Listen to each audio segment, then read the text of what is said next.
Hello, welcome back to my channel, Sample Chapters. I am reading you excerpts from my book that is entitled Why You Make God Smile Despite Your Faults and Weaknesses. This next excerpt is a poem. It represents two women, one who has been gang raped and one who has been burgled. There is a good ending to this poem, and I pray that if you have suffered either of these two traumatic events, that it will comfort your heart and it will encourage you that God knows every single thing about what's going on in your mind. You may be suffering from depression because of these events, or PTSD, or even anger towards God.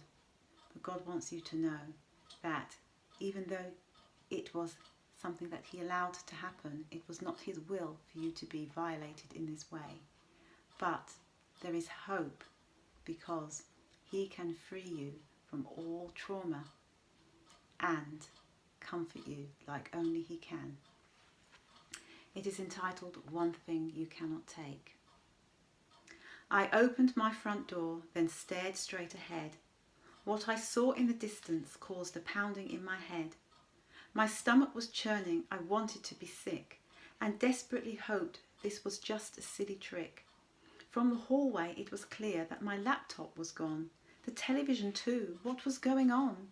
There was glass on the carpet from a dresser that was locked. A chair was upside down. My path completely blocked. I was shaking. I was crying. I fell to the floor. I couldn't be bothered to shut the front door. What was the point? The damage had been done. Others had privacy, but me, I had none. Someone had invaded and taken part of me. It wasn't the possessions or the damage that I could see. They'd taken something deeper. I was feeling so abused. I'd been violated while the guilty were amused. They had crept inside like a little mouse, no longer a home, but a tainted, creepy house. Although they were caught, I didn't feel free. Will they ever know what they've done to me? Although they were sentenced, they'll probably adapt. Prison life will suit them. It's me who feels trapped. It wasn't even dark when they grabbed me from behind. But when my head got covered, I thought that I'd gone blind. It happened all so quickly. They shouted and they swore, and in a split second, they had me on the floor. My heart beat so fast, it made my chest heave, exciting them to complete what they intended to achieve.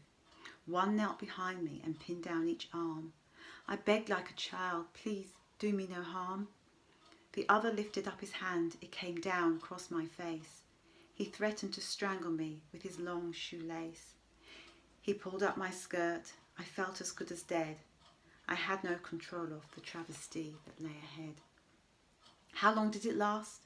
I can't remember now. I managed to survive, and I think I know how.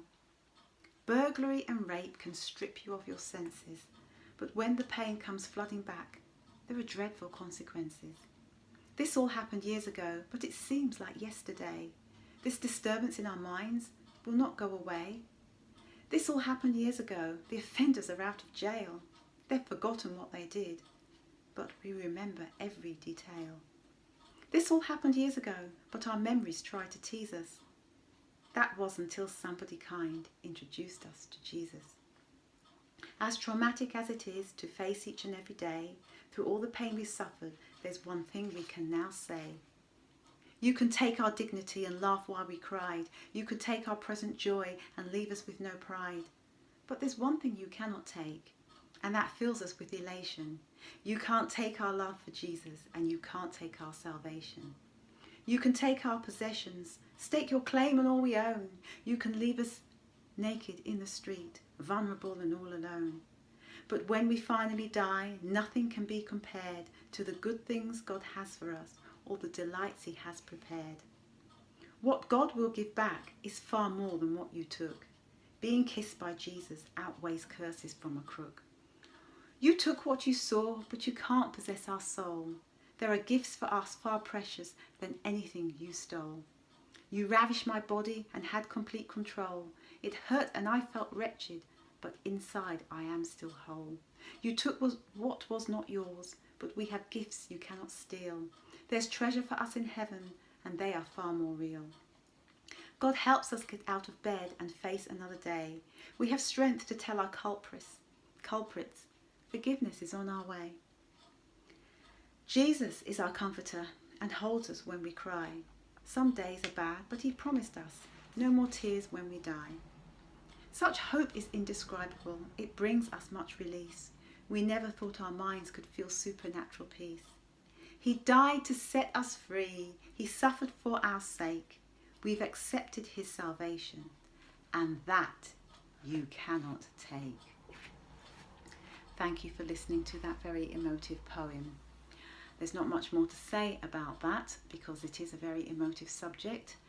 I will just ask that if you enjoyed that poem and you want to hear more excerpts from my book, then please subscribe and kindly press the notification bell so you don't miss other posts. If you don't wish to do that, that's okay. You can just wait a couple of days and another video will be up shortly. May God bless you abundantly. See you soon. Take care. Bye-bye.